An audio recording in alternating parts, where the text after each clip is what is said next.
1944. The world was on fire. Europe was drowning under the weight of war, its cities reduced to rubble, its people shattered by years of conflict. In the east, soldiers marched across scarred fields of mud and blood, where hunger was as constant as the sound of distant artillery. For Hungarian troops, dragged into the chaos under Germany's shadow, captivity was a fate feared almost as much as death itself. They had heard whispers of Soviet camps, endless forests of snow, backbreaking labor, and starvation so sharp it hollowed men into ghosts. To fall into enemy hands was to gamble with life itself. But then, something unexpected happened. When Hungarian prisoners found themselves captured by American forces, they braced for misery. Instead, what they encountered felt like another world. Behind barbed wire, they expected cruelty. But what they found was order, warmth, and most of all, humanity. Instead of the gnawing hunger of the Eastern Front, there were steaming trays of food. Instead of the whip of a guard's boot, there were rules that spoke of dignity. To men who had marched through ashes, these camps seemed like a slice of heaven. A strange paradise in the heart of a country they once considered an enemy. And so the story begins, not of war's destruction, but of unexpected mercy. And how Hungarian prisoners, torn from Europe's chaos, discovered comfort in the unlikeliest of places, the prisoner of war camps of the United States. Under the burning sun of Europe's final years of war, Hungarian soldiers carried with them a single expectation about captivity: suffering. The stories were endless, carried on the breath of returning comrades, whispered in the trenches, or painted in the eyes of men who had escaped enemy hands. German camps were strict and punishing, where rations dwindled to nothing but watery soup. Soviet captivity was feared even more. The very thought of it sent a chill deeper than the coldest winter wind. Men spoke of endless snow, endless labor, endless hunger. A place where men became shadows of themselves, stripped of humanity, forced to claw through each day just to survive another night. It was no wonder, then, that when Hungarian troops, battered and exhausted, were captured by American forces, their minds braced for the worst. They expected the boots, the snarling dogs, the whip of a rifle butt against their backs. They expected pain, humiliation, starvation, and despair. But what they walked into was a world so different, so contrary to every tale they had been told, that some thought it was a trick. They were marched into camps that did not reek of filth and disease, but instead smelled faintly of pine, fresh earth, and wood smoke. The barracks they entered were not collapsing shacks of rot, but sturdy wooden buildings, aligned in neat rows, their roofs strong, their windows glassed, and their interiors warm. Inside, instead of straw infested with lice, there were bunks, actual bunks, each with mattresses, blankets, and pillows. The men stood frozen, their eyes wide, hands gripping the straps of their worn uniforms, afraid to believe what they saw. Could it be real? Could captivity feel decent? Their uniforms, those ragged remnants of a once proud army, were taken from them. The cloth was worn thin, full of holes, stained with mud, blood, and sweat that no river could ever wash away. In their place, the prisoners were given new clothing, clean, sturdy, American-issued garments. The fabric smelled of soap, not smoke. It was the first time in years many of them had felt cloth against their skin that wasn't stiff with dirt or crawling with vermin. Some ran their hands over the seams again and again, marveling at the feeling. A few even laughed, the sound brittle at first, then fuller, like a dam breaking. These were men who had marched for days in rags that clung to their bodies like a curse, now standing in fresh uniforms, as if someone had pressed the reset button on their very existence. And then came the medicine. Many of these Hungarian soldiers were not just weary, but sick, wounds left untreated, lungs scarred by weeks of cold and damp, skin infected by cuts and burns. In Europe, the wounded often died not from their injuries, but from neglect. In Soviet hands, medical care was a luxury reserved only for survival's cruel lottery. But in the American camps, doctors and nurses examined the prisoners carefully. Bandages were changed, fevers treated, wounds stitched with clean needles. Quinine, penicillin, and sulfur drugs, names that sounded like miracles, were used without hesitation. One Hungarian, weak with fever, remembered staring at the white-coated figure bending over him and whispering in disbelief, "They are healing me, not killing me." For the first time in years, his body was treated not as expendable flesh, but as something worth saving. The transformation was not only physical, it was deeply psychological. A man who expects suffering learns to shrink himself, to prepare for pain, to harden his heart against the lash of cruelty. But when kindness came instead, it broke them in ways unexpected. Some wept openly when handed blankets. Others clutched their clean clothing as if it were treasure. For many, captivity in America was the first moment since the war began that they felt the smallest fragment of human dignity restored. Even the guards seemed unreal. They were firm, yes. There were rules, there were boundaries, but the cruelty that men expected never came. American soldiers patrolled with rifles, yet their eyes did not burn with hatred. Their voices carried authority but not venom. Orders were clear, discipline strict, but behind it all was a strange absence of malice. Prisoners were addressed as men, not animals. For soldiers conditioned to expect humiliation, this respect was unsettling, almost unbelievable. Some even thought it was a trick, that at any moment the mask would slip and the true cruelty would show itself. But it didn't.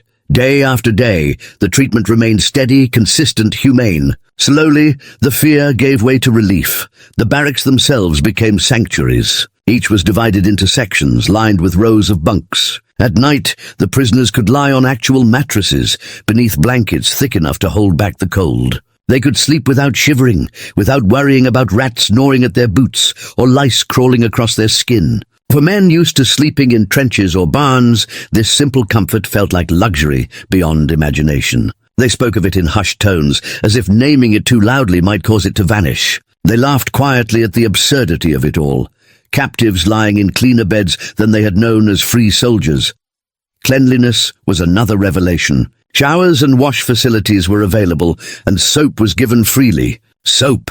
In Europe, soap had been as rare as gold. Men who had grown used to the stench of war, the reek of sweat, grime, and death, found themselves washing away years of filth in hot water. They emerged from the showers almost unrecognizable, their hair slicked back, their skin pink and steaming. They ran their fingers across their clean faces, astonished at the simple act of feeling human again. Some even joked, "Now we are gentlemen once more." But beneath the laughter was something deeper, the quiet rebirth of men who had nearly forgotten what it meant to be alive.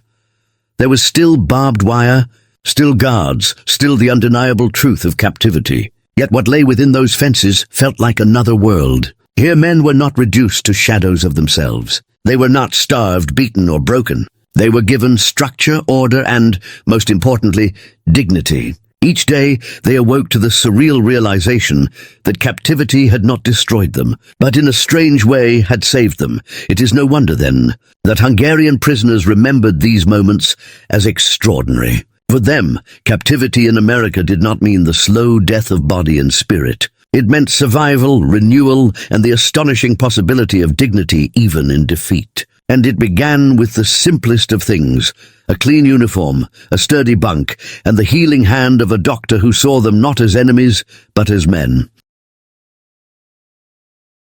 Hunger is the sharpest enemy of all wars. It gnaws at the body with quiet cruelty, weakens the spirit, and turns strong men into fragile shadows of themselves. By the time Hungarian soldiers found themselves in American captivity, most had already known the face of hunger far too well. On the Eastern Front, meals were a mockery of sustenance.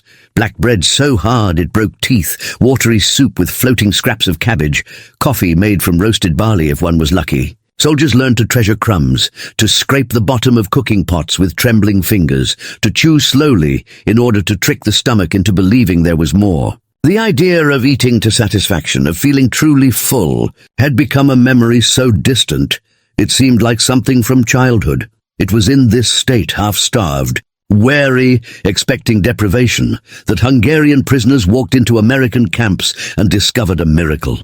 Food was not just provided, it was abundant. Meals arrived on trays, steaming and generous, filled with meats, vegetables, potatoes, bread, milk, butter, and yes, coffee.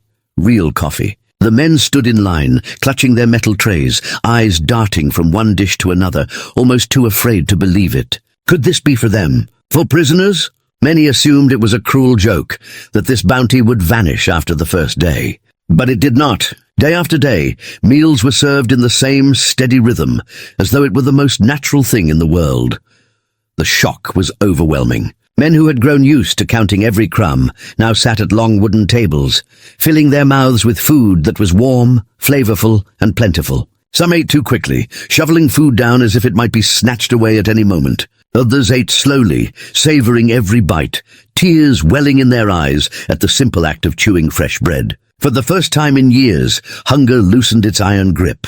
Prisoners leaned back after meals, their stomachs heavy and content, feeling the unfamiliar weight of satisfaction pressing against their ribs. Many whispered to one another in disbelief, "I'm eating better here as a prisoner than I did as a free soldier."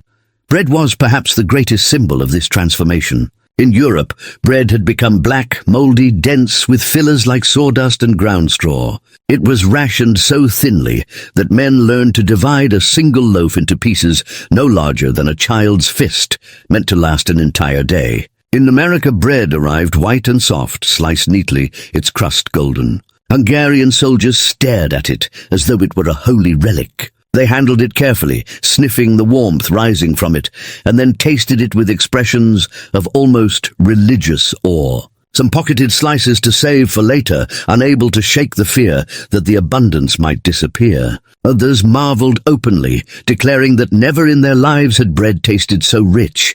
And then there was the coffee. For men who had survived on weak substitutes brewed from chicory or acorns, the first sip of American coffee was unforgettable. It was dark, strong, and real. The steam curled up into their faces, the bitterness clung to their tongues, and the warmth settled deep into their bellies. It was not just a drink, it was a symbol, a taste of civilization in the midst of war. Some POWs later confessed that coffee, more than anything else, convinced them they were in another world entirely. To sit in captivity, surrounded by enemies, and yet drink coffee as though in a cafe, it was surreal beyond words. The meals were carefully structured, not just to provide calories, but to maintain health. Fresh vegetables appeared often, along with milk and fruit. Vitamin deficiencies, common among soldiers during the war, were suddenly corrected. Men who had been pale and weak regained color in their cheeks. Wounds healed faster. Spirits lifted with every bite. A camp kitchen, staffed by American cooks and sometimes assisted by prisoners themselves, became the beating heart of daily life. The clang of trays, the smell of roasting meat, the chatter of men eating, it all became a rhythm of comfort that anchored the prisoners in their new reality. Food, however, was never just food. It carried with it the weight of dignity. To feed a man well is to acknowledge his humanity. For Hungarian soldiers, used to being treated as expendable, the act of receiving a balanced, hearty meal was more than nourishment. It was respect. The Americans, without words, communicated through food that these men, though enemies, were still men, and that message struck deeper than any political speech or military order. It touched the prisoners' very core, awakening something they thought had been lost forever, the belief that life could still hold moments of mercy. Over time, the dining hall became a place of ritual. Men filed in, heads high, no longer skulking like beggars, but walking with the steady gait of soldiers who knew they would be fed. They sat in groups, laughing between bites, sharing stories, and sometimes even singing. The atmosphere was light, surreal, almost festive compared to the bleak silence of other camps they had imagined. Food loosened tongues, eased tensions, and gave rise to a new kind of community. Even rivalries within the ranks softened under the glow of a hot meal. The Hungarian prisoners often compared notes with one another, marveling aloud at the strangeness of their fortune. Some admitted they felt guilty, knowing that back home their families scraped together meals from scraps while they, as captives, enjoyed trays of abundance. Others confessed a darker thought, that they were not sure they wanted to leave this life of full stomachs for the uncertainty of a shattered Hungary. In this way, food became more than sustenance. It became a source of conflicting emotions, gratitude mixed with longing, joy intertwined with sorrow, and yet, above all, it was the presence of plenty that lingered in their memories. Long after the war, Hungarian veterans who had lived through American captivity would tell their families and children, "I ate like a king in those camps." They remembered the smell of bread baking, the sight of vegetables simmering in pots, the clatter of trays on long tables. They remembered the feeling of rising from a meal not hungry, not weak, but full, content, and alive. To them, the dining hall was not just a place of feeding. It was a temple of survival, a sanctuary of dignity, a place where men, once starved by war, were restored by mercy. Barbed wire stretched in neat lines, hemming in the camp like a silent reminder of captivity. Yet within those boundaries, life unfolded in ways the Hungarian prisoners could scarcely have imagined. In their minds, a prisoner of war camp had always meant chains, beatings, and unending toil. But what they discovered in America was something far more disorienting: freedom inside confinement. It was paradoxical, unsettling, and strangely uplifting. For the first time in years, many of these men had space not just to survive, but to live. The camp yards became playgrounds for the body and the mind. Soccer balls appeared. Actual leather soccer balls, not the rags tied together that soldiers had been forced to kick across muddy trenches back in Europe. When the men gathered to play, laughter filled the air. Boots thudded against the earth, the ball shot across the field, and cheers erupted from both players and spectators. For a few precious hours, war evaporated. They were not prisoners, not soldiers, not enemies. They were simply men chasing a ball, shouting, grinning, and losing themselves in the rhythm of a game that reminded them of childhood. Soccer fields became more than recreation. They were theaters of freedom, where men who had seen too much of death rediscovered the joy of life. Yet the Americans did not stop at sports. Education was offered, in classrooms set up within the camp barracks. Books, notebooks, pencils, and even teachers, sometimes local volunteers, sometimes fellow prisoners with knowledge to share, were made available. Hungarian men, many of whom had grown up with interrupted schooling, suddenly found themselves back at desks, learning languages, mathematics, history, and even trades. Some took English classes, determined to master the language of their captors, perhaps sensing that it might prove useful in the future. Others studied mechanics or agriculture, eager to gain skills that could rebuild their lives when the war was over. The barracks-turned classrooms echoed, not with commands and gunfire, but with the scratch of pencils, the murmur of voices, the turning of pages. This access to knowledge gave prisoners a renewed sense of purpose. To sit with a book in hand, to stretch the mind after years of nothing but survival, was like drawing fresh breath after drowning. Men who had once only thought about how to live through the next day now began to dream of what might come after captivity. They scribbled notes, memorized words, and debated ideas. Letters home spoke of this strange gift. "I am learning English here," one wrote, "and perhaps one day when peace comes, I will use it." Another told his family, "They allow us to study. I did not think I would ever see a school again." Art, too, flourished within the camp fences. Sketches appeared on scraps of paper, carved figures emerged from blocks of wood, and songs drifted into the evening air. Some men painted landscapes from memory, rolling hills of Hungary, cottages, fields of sunflowers, while others painted the camp itself, capturing the surreal reality of their new lives. Music became a balm for weary souls. A guitar passed from hand to hand, fingers plucking melodies that spoke of home, longing, and fleeting happiness. Groups of prisoners gathered in circles, voices rising together in song, harmonies spilling into the night sky. Even laughter, once scarce on the battlefield, became a common sound.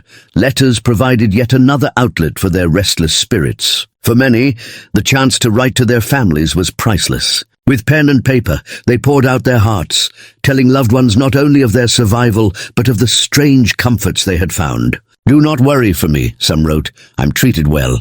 We have food, we have books, we even play football." These letters carried hope across oceans, easing the anxieties of wives, mothers, and children back home. The act of writing itself gave the men a sense of connection, tethering them to the world beyond the fences. Even the evenings carried a kind of magic. After meals, men would gather in small groups on porches or open fields, the air cooling as the sun dipped below the horizon. Cigarettes glowed in the dim light, stories flowed, and jokes sparked waves of laughter. The men leaned back, staring up at the wide American sky, marveling at the stars. For those who had only known skies filled with tracer fire and smoke, the stillness was a gift. They strummed guitars, shared memories of their villages, recited poetry, or sat in silence, simply grateful to feel human again.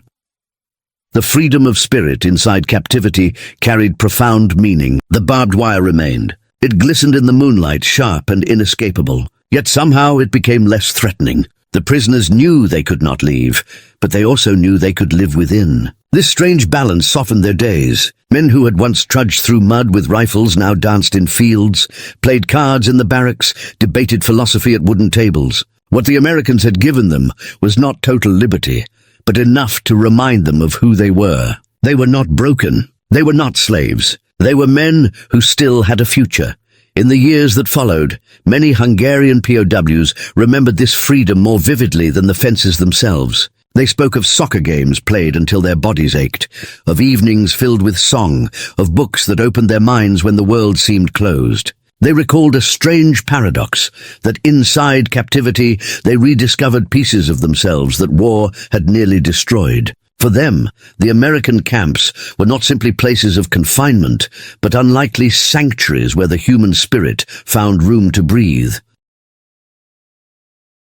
Work was supposed to be the burden of prisoners. In the imagination of Hungarian soldiers, captivity meant chains rattling in the cold, bodies bent under impossible loads, overseers barking orders while hunger gnawed at their insides. They had heard how men in Soviet hands were sent to cut timber in endless forests, breaking their backs for no reward but survival. They knew how German camps had driven prisoners into fields and factories with iron discipline, the smallest disobedience punished with a rifle butt or worse. So when they first heard they would be sent to work while in American captivity, many braced for misery. They expected the familiar rhythm of forced labor, exhaustion, cruelty, and despair.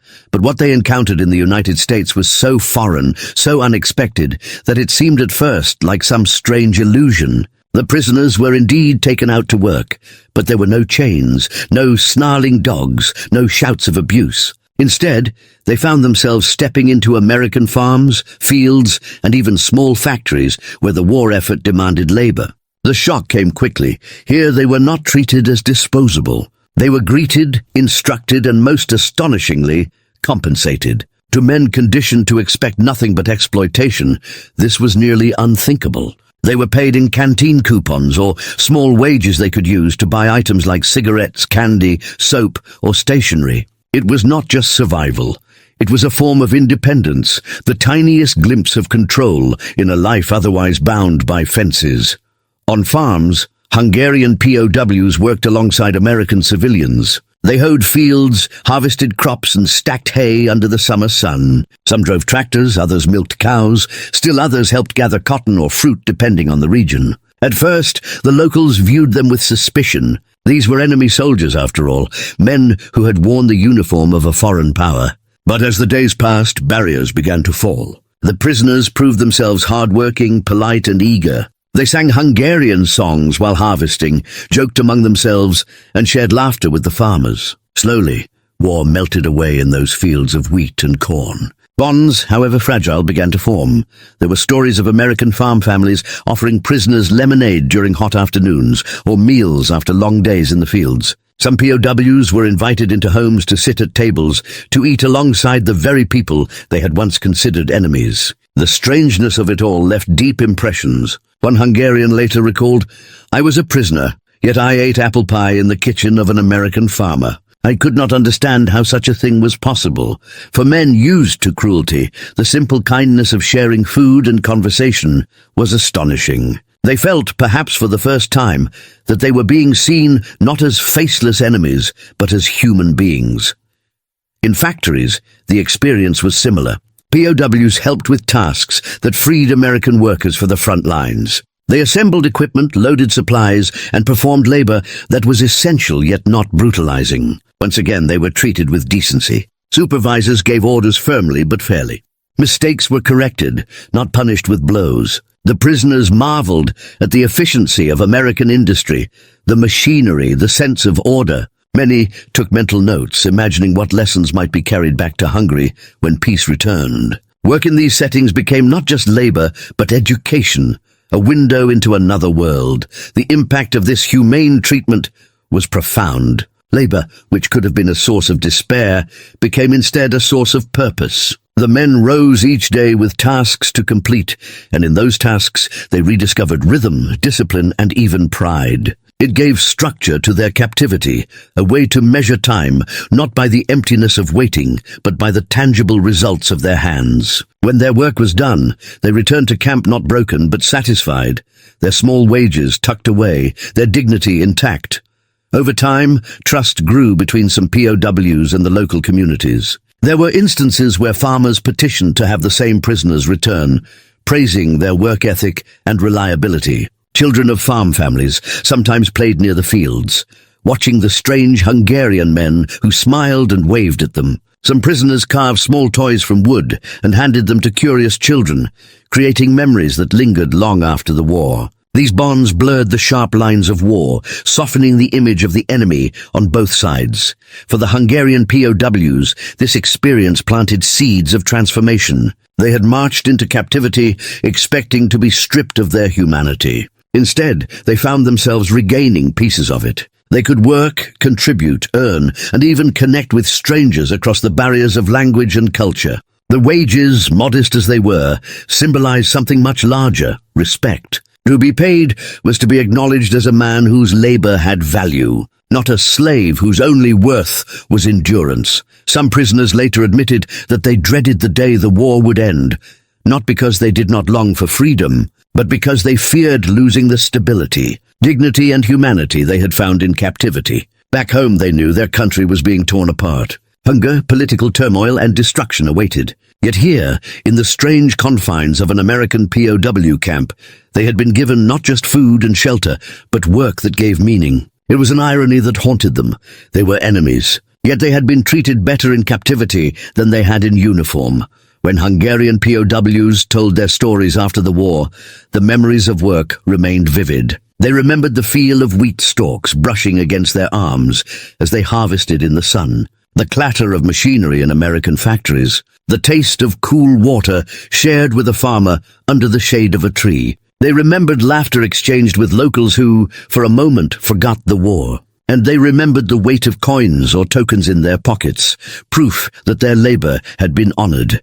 In the end, work in the American camps was more than just labor. It was a revelation. It showed Hungarian prisoners a vision of what captivity could be when infused with humanity. It showed them that respect could exist even between enemies. And it reminded them, above all, that dignity could be preserved in the unlikeliest of places, in the rhythm of hands sowing fields, in the laughter shared with strangers, in the wages given to men who had expected nothing but chains. Hope was the rarest commodity in wartime Europe. It had been rationed more strictly than bread, more fleeting than warmth, more fragile than life in captivity. Not because they erased suffering, but because they reminded the men that they were not entirely lost. The American sunset itself became a symbol of possibility. Each evening, as the sky blazed with orange, pink, and violet, prisoners gathered near the fences to watch. The barbed wire cut across the horizon, a cruel reminder of their captivity, yet the beauty of the sky stretched far beyond it. To watch the sun dip into the earth was to feel for a moment unchained. They thought of Hungary, of the sunsets they had seen over the Carpathian hills, of the ones they longed to see again when they returned. The sunsets became promises, whispered by the earth itself, that no night lasted forever. As days turned into months, the hope that had first been tentative began to solidify. Some prisoners started to plan their futures. They spoke of the trades they had learned in camp, of the English words they could now speak, of the families they hoped to rebuild. They imagined returning to Hungary with new skills, with new perspectives, perhaps even with a new vision of what life could be. Others, however, dreamed beyond Hungary. They had tasted America in the small mercies of the camp, the food, the freedom, the fairness. To them, America seemed less like an enemy and more like a strange land of opportunity. They whispered of staying, of returning one day, not as prisoners, but as immigrants. That thought was daring, even dangerous, but it glimmered nonetheless. For many, the hope was bittersweet. They knew that Hungary itself was not spared the ravages of war. They feared what awaited them: ruins, hunger, and the iron grip of Soviet influence. Yet even so, the strength of hope lay not in certainty, but in possibility. The American camps had shown them that life could be more than survival, that dignity could exist even in captivity. This knowledge gave them courage to imagine more, even when the future was unclear. What surprised many prisoners most was how captivity reshaped their image of their enemy. They had entered the camps expecting cruelty and humiliation. Instead, they were treated with fairness, even kindness. Guards enforced rules, but did not strip them of dignity. Work was demanding, but not degrading. Food was plentiful, recreation was offered, and education was encouraged. This contradiction planted deep seeds of reflection. Some men admitted that the Americans had shown them more humanity than they had often received from their own allies. Others confessed that they could no longer think of America as simply the enemy. Instead, it became a symbol of another way of life, a land where even prisoners could taste mercy. This transformation mattered deeply. Hope was not just about personal survival. It was about vision. When Hungarian POWs left the camps, they carried with them not just memories of food, but self. For Hungarian soldiers torn from their homeland, the war had reduced their existence to survival from one hour to the next. They had watched villages burn, families scatter, and entire cities swallowed by fire. They knew that each letter from home might carry news of death, that every sunrise might be their last. By the time they were captured and brought to American camps, hope seemed like a relic, a luxury they could no longer afford. And yet, within the barbed wire of those camps, something unexpected began to stir inside them, a cautious, trembling belief that life could still hold meaning, that a future might still be possible. The first glimmers of hope came in the form of stability. For years, Hungarian soldiers had lived in chaos, their days dictated by the uncertainty of war. In captivity, however, there was order. The camp ran on a rhythm: wake, eat, work, rest, study, play, sleep. It was simple, predictable, and profoundly comforting. Each day that passed without starvation, without beatings, without death, chipped away at the thick wall of despair they had built around themselves. They began to realize that survival was not only possible, but almost certain. The fear that had haunted their every waking moment slowly receded, replaced by a strange calmness. That calmness gave space for hope to grow. Letters from home became lifelines. When mail arrived, the entire camp seemed to hold its breath. Prisoners crowded around, eyes wide, hands trembling, waiting to hear their names called. For those lucky enough to receive a letter, the paper was sacred. They read each word slowly, again and again, as though the ink itself carried warmth from across the ocean. A letter that began, "We are alive," was enough to bring tears to a hardened soldier's face. These fragments of connection tethered them to Hungary, reminding them that beyond the fences and the war, there were still families waiting, still lives worth returning to. And for those who could not read or write, comrades stepped in, reading letters aloud or helping craft responses. The act of writing became an act of hope itself, each word a declaration that they still believed in tomorrow. Faith, too, played its part. Many of the camps had chapels or designated spaces for worship. Prisoners gathered there, kneeling in silence, their hands clasped, their heads bowed beneath the weight of longing. Hymns rose softly through the air, voices mingling in fragile harmony. For men who had seen too much blood and cruelty, faith became a refuge, a way to imagine light beyond the darkness. The chapels often overflowed, not because every man was devout, but because the ritual itself carried meaning. To pray was to resist despair. To kneel was to admit vulnerability, and at the same time, to find strength. Some prisoners later confessed that these quiet moments of prayer were among the most powerful memories of their work or recreation, but of dignity restored. That dignity became the foundation of their hope. They could return home not as broken men, but as men who had seen proof that humanity could exist even in war's darkest shadows. For some, that hope became the cornerstone of rebuilding families. For others,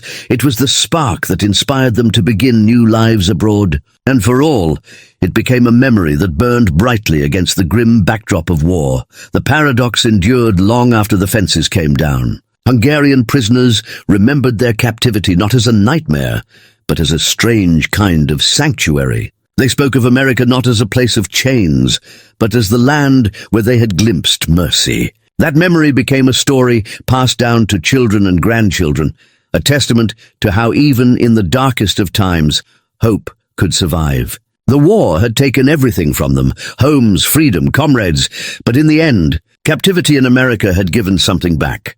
The belief that life could still be beautiful, that enemies could show kindness, that the future, however uncertain, was still worth dreaming of. And so, in the unlikeliest of places, Hungarian soldiers learned that hope was not dead. It had only been waiting in the warmth of a meal, in the pages of a book, in the laughter of a game, in the kindness of strangers, and in the glow of a sunset that painted freedom across the sky.